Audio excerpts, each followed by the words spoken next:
Oi, professor, agora sim, professor. Pode começar? Agora sim. Tá, obrigado. Pessoal, então continuando, estamos falando aqui sobre auditoria, né? As resoluções do CFC sobre 820, 821 falam sobre os objetivos gerais do auditor. O que ele deve... Lembrando que nós estamos falando aqui do auditor independente nas demonstrações contábeis, tá? Vou repetir o que eu já comentei com vocês. No dia a dia, vocês vão fazer auditoria fiscal.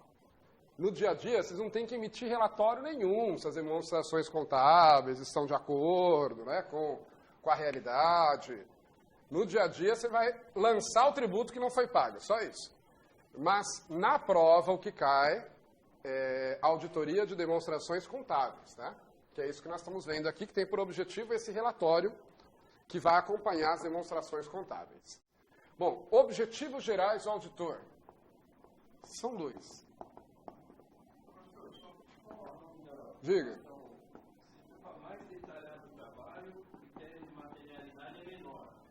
Quanto mais detalhado, o colega pergunta sobre materialidade e detalhamento do trabalho. Sim.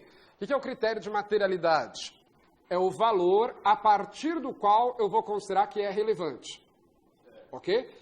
Se eu sou, quanto mais detalhado, o valor da distorção, quanto mais detalhado é o meu trabalho, o meu grau de materialidade vai ser menor, porque eu vou assumir um erro menor.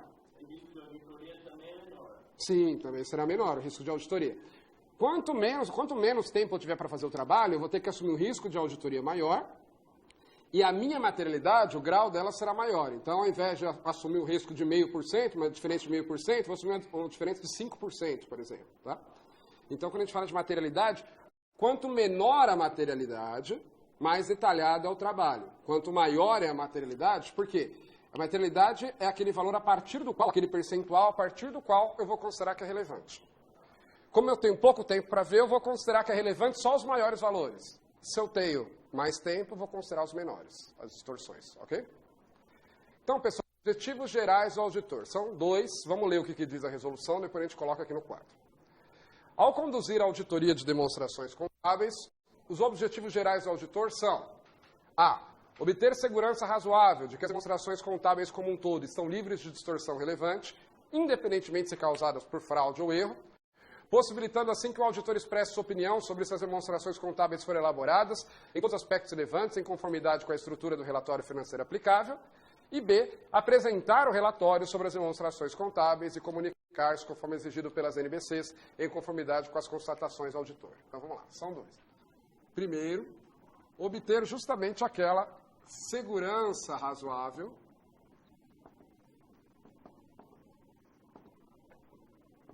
aquela certeza razoável de que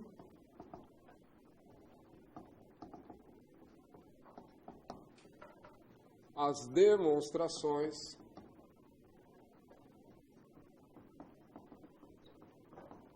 contábeis não apresentam distorções relevantes.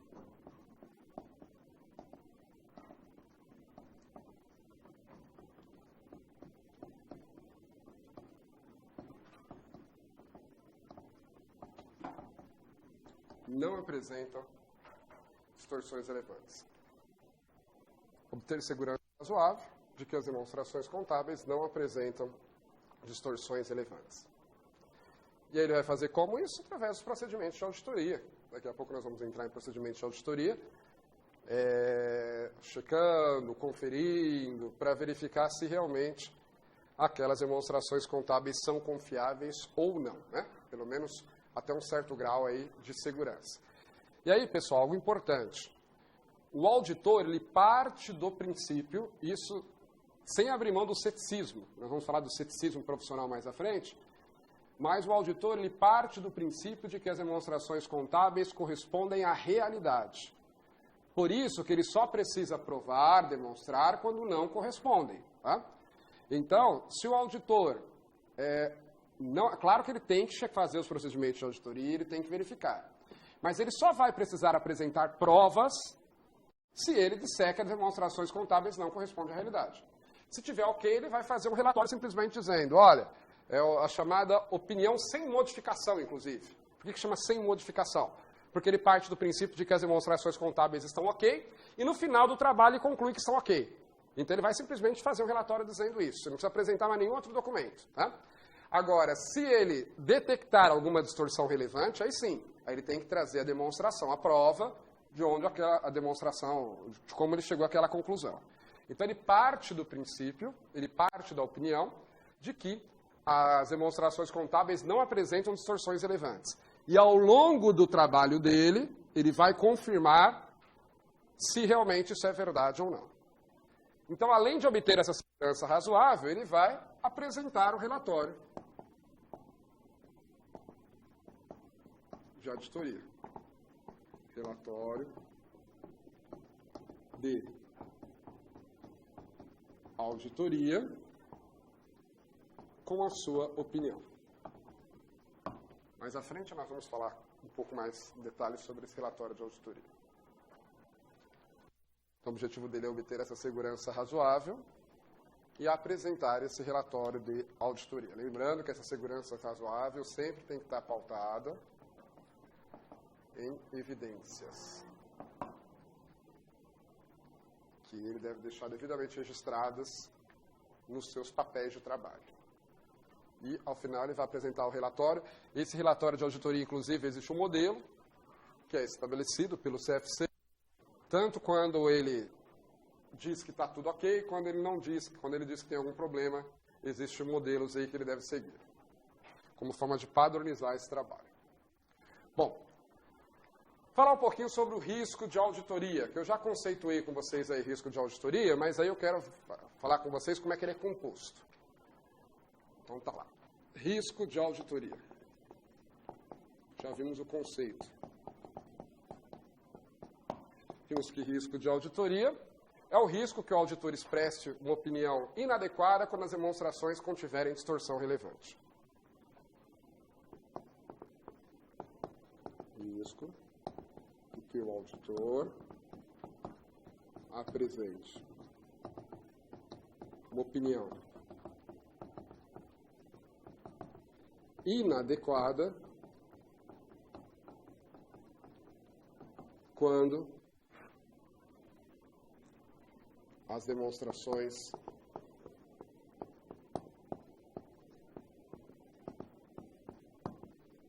apresentarem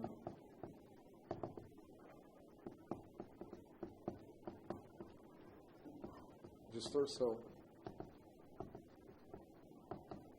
relevante. Tá, já vimos isso.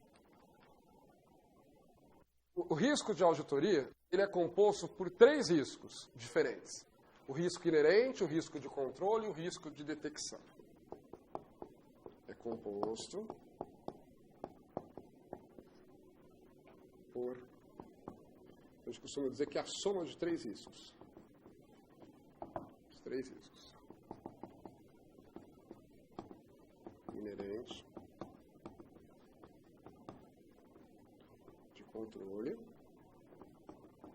e de detecção.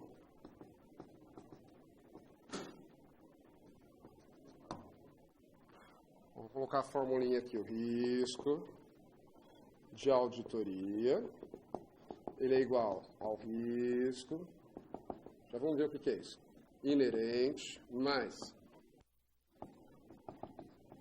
o risco de controle, mais o risco de detecção. De forma que quanto maior um desses riscos, menor tem que ser o outro, ele tem que reduzir no outro. Vamos entender o que é isso daí. Então, o risco de auditoria é igual ao risco inerente, mais o risco de controle e o risco de detecção. Tá. O que é o risco inerente, pessoal? É aquele risco que se origina da própria conta ou do tipo de operação analisada. É o risco de que, no registro daquela informação ou na realização daquela operação, haja algum erro ou fraude. Tá? Então, aqui, o erro ou fraude vai estar aqui nesse risco inerente.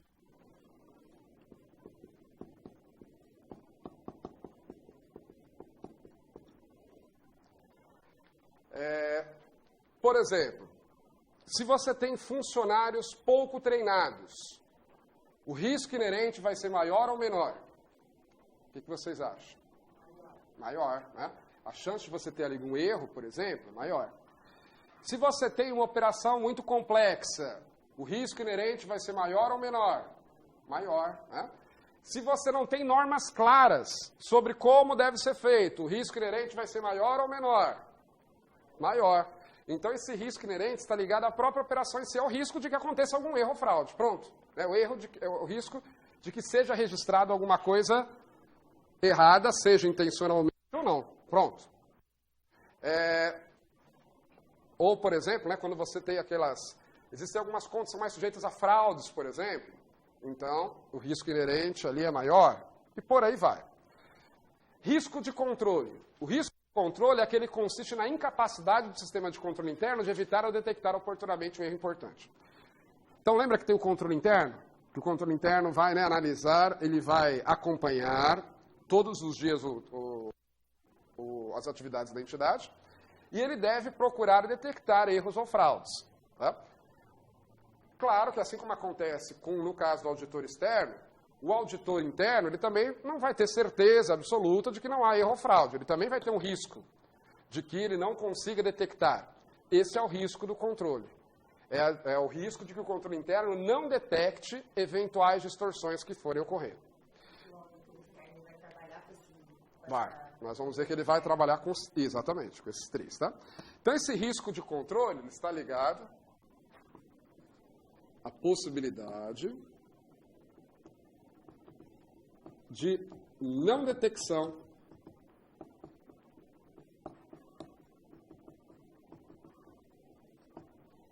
da distorção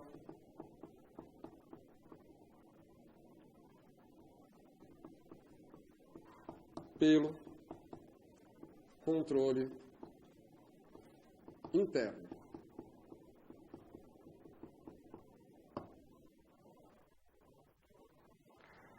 Por quê, pessoal? Quanto melhor o controle interno, vai ser maior ou menor o risco de controle?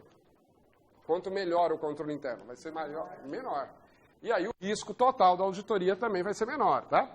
Porque a colega perguntou, o auditor leva em consideração isso na hora de verificar o risco de auditoria? Com certeza. Tanto é que nós vamos falar de procedimentos de auditoria mais à frente. Uma das primeiras coisas que o auditor faz quando ele chega na entidade que vai ser auditada é avaliar o grau de controle interno. Verificar se o controle interno é bom ou não. Verificar se o controle interno é efetivo ou não. Por quê? Se o controle interno for um controle efetivo, um controle interno que funcione, o auditor vai ficar mais tranquilo. Né? O risco de auditoria vai ser menor. E aí ele vai precisar aplicar menos procedimentos de auditoria. Porque vejam comigo, o risco de auditoria não é a soma dos três? E o auditor não define o risco de auditoria lá no início do trabalho? Define. Quanto maior for um desses, menor tem que ser o outro para compensar. Não é isso? Então aquilo, usando o bom senso mesmo, né?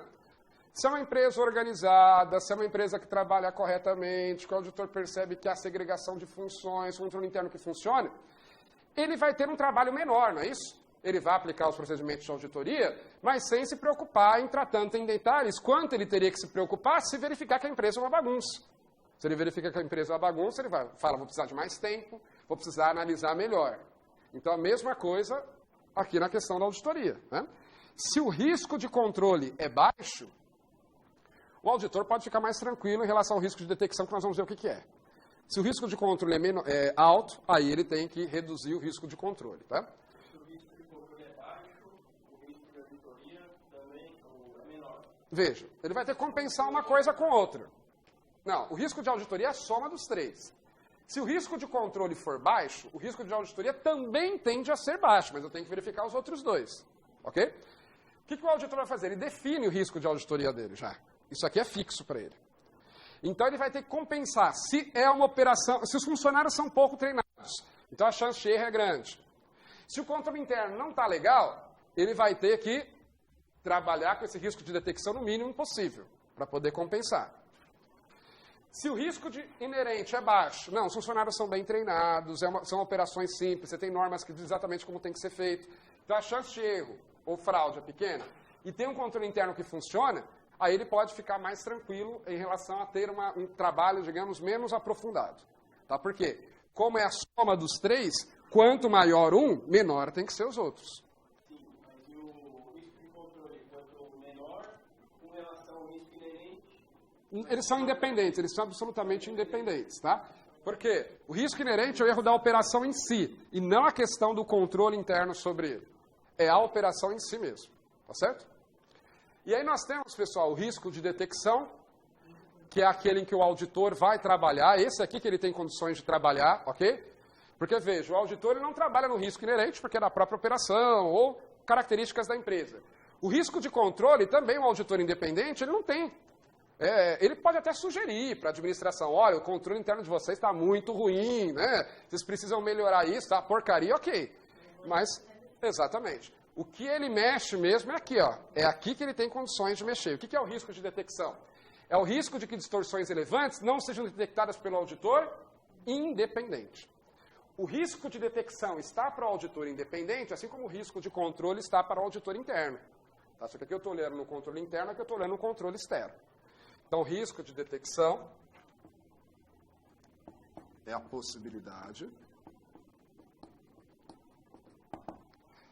de que os procedimentos de auditoria, daqui a pouco nós vamos falar sobre esses procedimentos,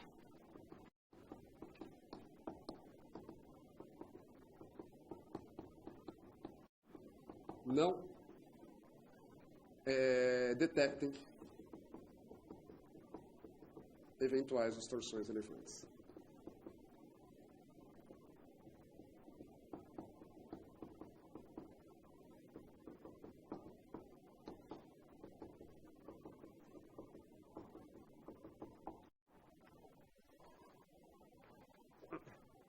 A gente usa, pessoal, na prova eles falam em soma, do risco e tal, mas matematicamente, na verdade, o que você tem seria a multiplicação aqui, tá? Mas a prova guarda em soma, porque sempre vejo que é a soma dos riscos, ok. Mas na hora de calcular matematicamente seria a multiplicação. De forma que eu consigo, né? Veja, mesmo que os riscos aqui forem altos, se eu baixar esse meu risco de detecção a um valor relativamente baixo, eu sempre consigo compensar os outros dois, tá?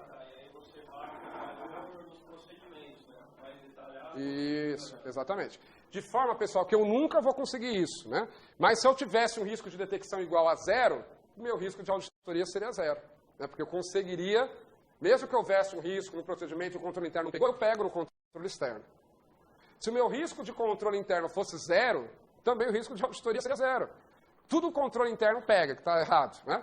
E aí o auditor, então, vai ter essas informações e aí vai verificar se está correto ou não. Se o meu risco inerente fosse zero, também o meu risco de auditoria seria zero. Porque, não tem nenhum erro, não tem nenhuma possibilidade de erro ou fraude, sei lá, se bem que nunca vai ser zero, né? Mas são os funcionários totalmente honestos, né? Todo mundo coloca a mão no fogo por todos os funcionários que estão lá, são extremamente bem treinados, e aí, sei lá, por alguma razão você diz que é zero. Aí o risco de auditoria também seria zero. Mas nunca eles serão igual a zero, ok? Cada um deles sempre tem um risco de que haja um erro ou fraude, sempre tem o risco de que o controle interno não pegue, e sempre tem o risco de que o auditor independente, ao fazer o seu trabalho, não consiga detectar. Mas onde ele vai trabalhar, volto a dizer, é sempre aqui, ó, no risco de detecção. O auditor independente ele não tem como influenciar no risco inerente e nem no risco de controle. Ele pode, sim, apresentar sugestões, né? Que a administração pode aplicar em períodos posteriores. Mas naquele momento que ele está analisando, até porque o auditor sempre analisa o que já passou. Então ele pega lá o balanço, a DRE, demonstração de mutação do patrimônio líquido do período anterior. Então ele está sempre trabalhando com o passado. Ele não tem como mexer no risco inerente e no risco de controle interno. O que ele pode mexer aqui no risco de detecção. Mas vocês entenderam, pessoal? Faz sentido, né? O risco total da auditoria está relacionado ao risco de que haja alguma distorção relevante, e aí não importa se é por erro ou fraude. Está relacionado também a capacidade que o controle interno tem de pegar esse erro ou fraude. Porque se ele pegar todos, legal, o risco de auditoria vai ser zero, né? Porque o controle, a auditoria externa, ela sempre parte das informações geradas pela auditoria interna. Tá? Então, pegou todos os problemas, o controle interno pegou. Então, você não teria, de fato, a demonstração contábil vai corresponder à realidade. E também o risco de detecção, que é a possibilidade de que o auditor, aplicando os procedimentos de auditoria, não consiga detectar. Porque o auditor, ele dificilmente vai ver todas as contas. Ele vai conseguir ver todas as operações. Não dá. Até porque eu comentei com vocês, não há sentido, né? O cara ficar reavaliando tudo que foi feito durante um ano, ele vai ter, inclusive, um tempo para gerar esse relatório, não tem condições de ver tudo. Então, sempre há a possibilidade de que haja uma distorção relevante que não seja detectada. Ok? Diga.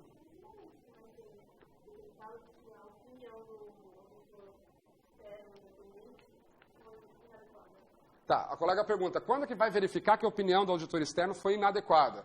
Que é a definição do risco de auditoria. Isso, muitas vezes, não é detectado. Né? E, às vezes, quando é detectado, vai ser só posteriormente. Porque quando o auditor externo ele dá o relatório dele, diz que corresponde à realidade, em princípio, aquilo é verdade. Então, eu vou dizer para você, na maioria das vezes, você não percebe, isso não é detectado. Mas, às vezes, acontece. Por exemplo, vocês se lembram daquela crise que teve em 2008, que começou lá com aqueles bancos, lá nos Estados Unidos, né? Eram bancos que estavam com as suas contas ruins, mas aí havia aquelas agências de classificação de risco que avaliavam e diziam que estavam tudo ok. Então tinha lá os relatórios de auditoria, não, está ok, está legal, está tudo bem. Isso foi detectado depois que os bancos quebraram, né? Então esse é o problema do risco de auditoria, porque de fato, você às vezes pode perceber só depois que a empresa quebra, né? Pode haver um trabalho de revisão das auditorias? Até pode ver, mas né, normalmente você faz isso quando você tem alguma suspeita. Ah, não, que nem nesse caso aí, né?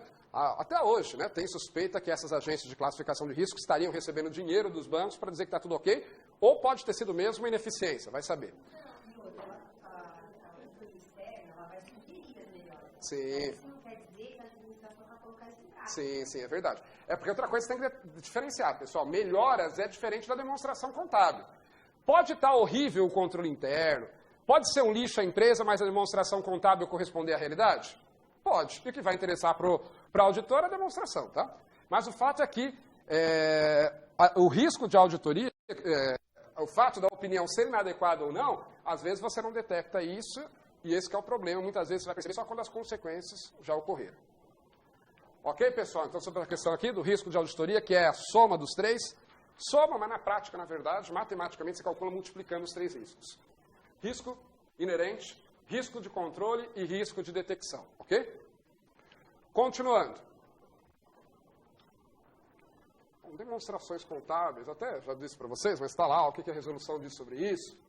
Demonstrações contábeis são a representação estruturada de informações contábeis históricas, incluindo notas explicativas relacionadas com a finalidade de informar os recursos econômicos ou obrigações da entidade em determinada data no tempo, ou as mutações de tais recursos ou obrigações durante um período de tempo, em conformidade com a estrutura de relatório financeiro.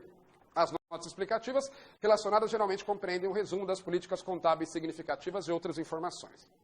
Então, na verdade, a gente diz que essas demonstrações contábeis, gente, elas são um retrato do que aconteceu com a entidade num determinado momento, ou retrato da situação da entidade naquele momento.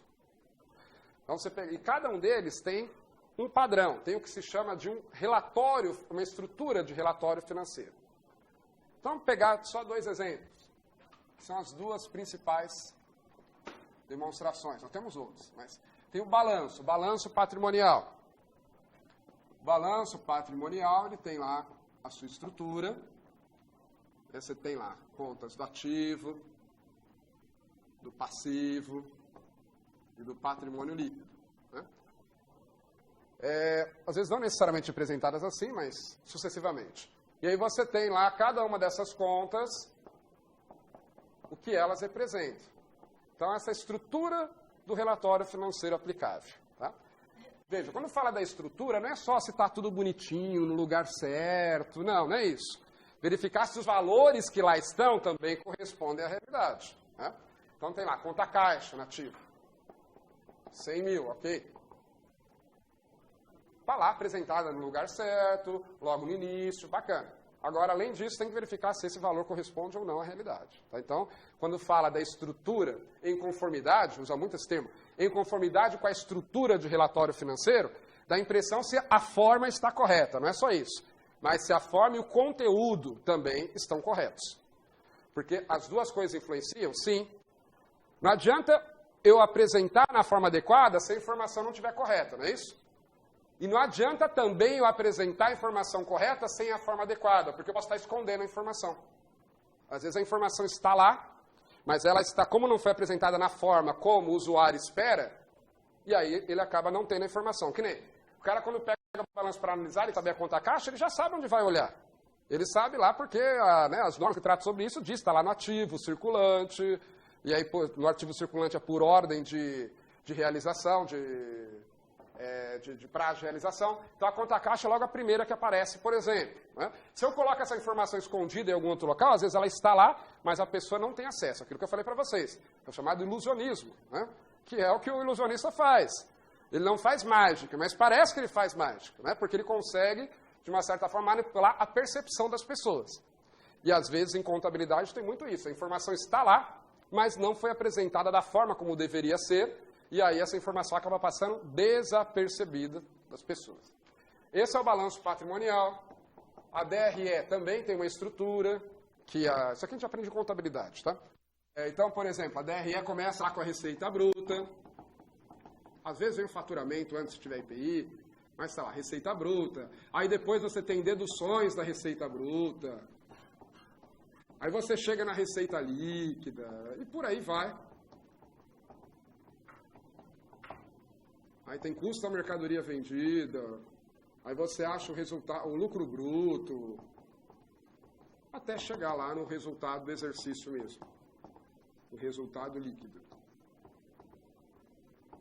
Então tem a estrutura que deve ser seguida, e aí não só a ordem de apresentação, mas também os valores têm que estar corretos. E o auditor também tem que estar atento às chamadas notas explicativas. O que são notas explicativas? A Lei 6.404, conhecida como Lei das SA, ela estabelece que aquelas informações que forem relevantes, mas não estiverem contidas no relatório financeiro aqui aplicável, elas devem ser colocadas em notas explicativas. Por exemplo, eu não preciso colocar nas notas explicativas o quanto, dizendo, a nota explicativa é nota mesmo, vai escrever, a empresa vai escrever, tá? Vai escrever ali considerações. Eu não preciso colocar em notas explicativas... Tá, já vamos já. Então, às vezes eles fazem dupla, mas na receita normalmente fazem só. Não sei que seja um trabalho muito complexo, alguma coisa assim. É até melhor você trabalhar sozinho, porque em dupla, você tem que ficar discutindo, não sei o quê, aí tá, normalmente prefere trabalhar sozinho mesmo. É que às vezes você pegar essas obras... Sei. Aí às vezes que se dá um tempo maior para o auditor trabalhar, né? Mas normalmente é uma distorção. Vamos lá então. Então, nós estamos falando sobre a distorção, né? Vamos novamente ler lá a definição que a resolução traz. Distorção é a diferença entre o valor, a classificação, a apresentação, a divulgação de uma demonstração contábil relatada e o valor, a classificação, a apresentação, a divulgação que é exigida para que o item esteja de acordo com a estrutura de relatório financeiro aplicável. As distorções podem originar-se de erro ou fraude.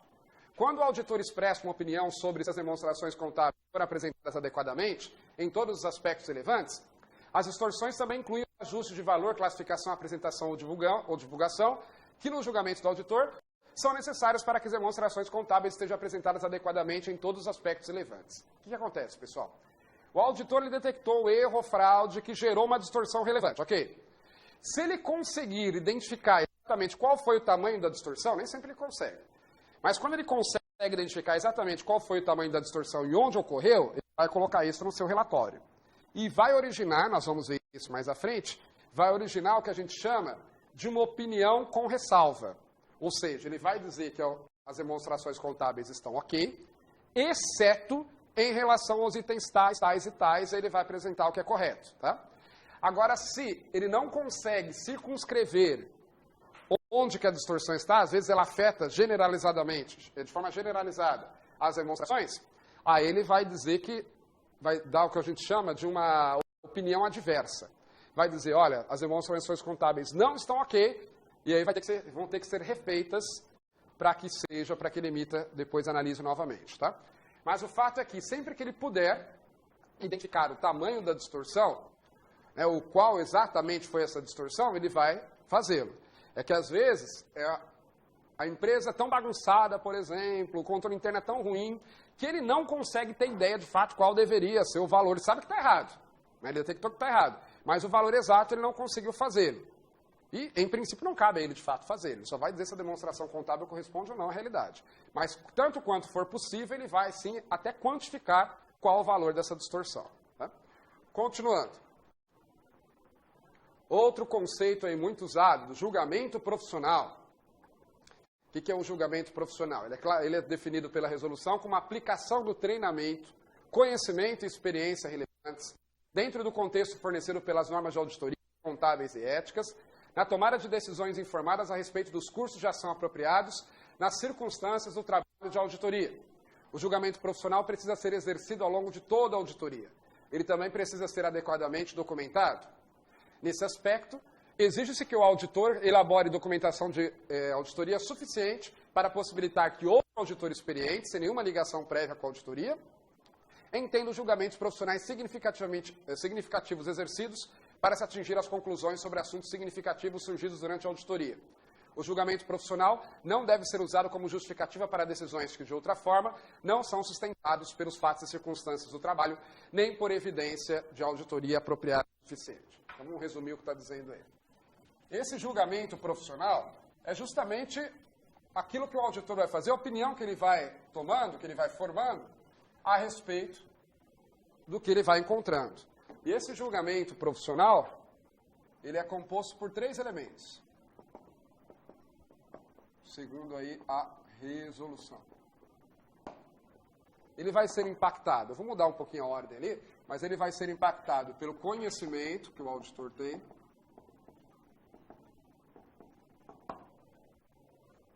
tanto conhecimento, pessoal, das normas de auditoria e contábeis, como conhecimento sobre as informações da própria empresa.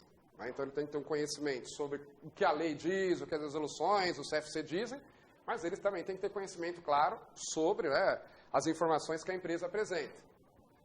Também a questão do treinamento é importante. Como ele vai aplicar esse conhecimento? Porque uma coisa é ter o conhecimento, outra coisa é aplicar esse conhecimento na prática. Né? Então, é o que se fala. O médico, às vezes, ele sai da faculdade lá, faz excelente faculdade, ele sai com todo o conhecimento teórico necessário. Mas uma coisa é colocar isso em prática. Né? E aí ele vai exigir um treinamento para aplicar esse conhecimento de uma forma que ele seja efetivo.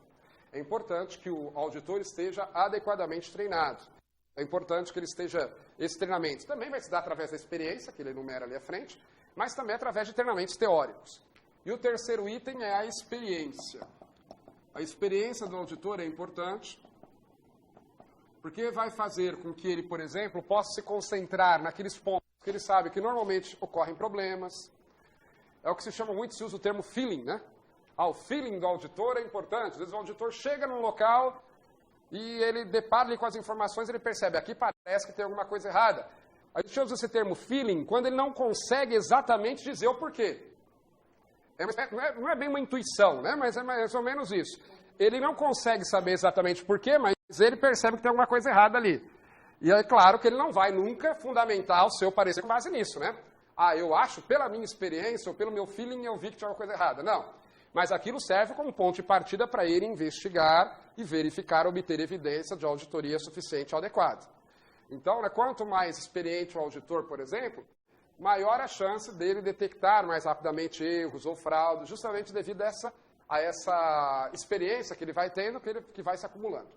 O julgamento profissional ele vai ser impactado por essas 3 coisas.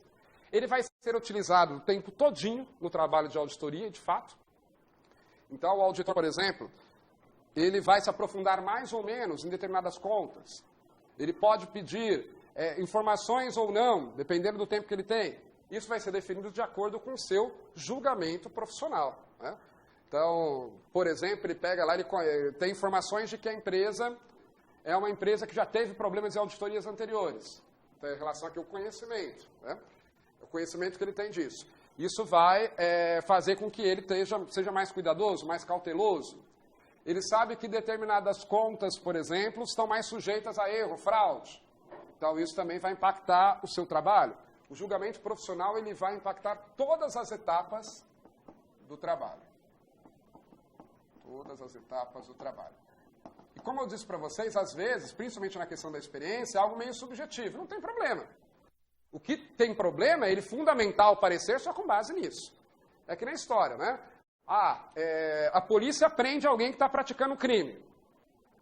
Se a polícia chega lá e vê a pessoa praticando o crime, tem provas de que praticou o crime, importa como a polícia chegou até ali? Se foi uma denúncia anônima, se foi algum comparsa que falou, não importa. Se, sei lá, o delegado teve um sonho de noite, né? Que estava sendo praticado o crime, não importa. O que importa é que o crime estava sendo praticado e há provas de que o crime foi praticado.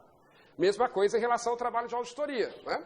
Muitas vezes, até o auditor, por esse, entre aspas, feeling dele, que vem da experiência, ele às vezes não consegue, ele muitas vezes até expor de forma clara por que ele achou que tinha um problema ali. Não tem problema. O que importa é que ele prove que há o problema e aí vai trazer essas evidências, tá? Por isso que aqui diz, o julgamento profissional não deve ser usado como justificativa para decisões que, de outra forma, não são sustentadas pelos fatos e circunstâncias do trabalho, nem por evidência de auditoria apropriada o suficiente. Então, é claro, o julgamento profissional vai permear todo o trabalho do auditor, mas é importante que ele, na hora que ele apresente o seu relatório, esteja baseado em evidências, e não só dizendo, o meu conhecimento, o meu treinamento e a minha experiência. Ele vai ter que, o relatório é sempre fundamentado em evidências. Agora, o trabalho dele vai ser impactado muito por essa questão desse julgamento profissional. Que, de uma certa forma, é um tanto quanto subjetivo? Sim, pode até ser um tanto, de fato, tanto quanto subjetivo, né? Aliás, como tudo que nós fazemos, né? Tudo que você faz, tudo que você produz, de uma certa forma, tem um certo subjetivismo. Por quê? Porque mesmo aquelas duas pessoas que ouvem a mesma coisa, eles podem interpretar de forma diferente? Sim, né? Então, tudo que nós produzimos tem um certo subjetivismo. Na auditoria não é diferente. Agora, quando ele apresenta o relatório dele, tem que estar baseado em evidências que, na opinião dele, fundamentam o seu trabalho. Tá? Se for um trabalho bem fundamentado, provavelmente, não digo todas as pessoas, mas a maioria das pessoas vai concordar com o auditor. Não, realmente, o erro está aqui por conta disso.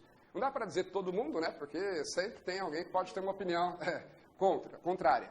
Mas é aquela história, né? Os romanos costumavam dizer que a lei clara não precisa de interpretação. Não é bem assim. Toda lei precisa de interpretação. Agora, quando a lei é clara, normalmente a maioria das pessoas vai ter a mesma interpretação. Não é? Mas sempre pode surgir um outro com uma ideia meio maluca. Então, em relação ao julgamento profissional, sim, ele tem um certo subjetivismo, volto a dizer, mas isso não deve fazer com que o relatório, lá no final, a opinião dele tenha subjetivismo.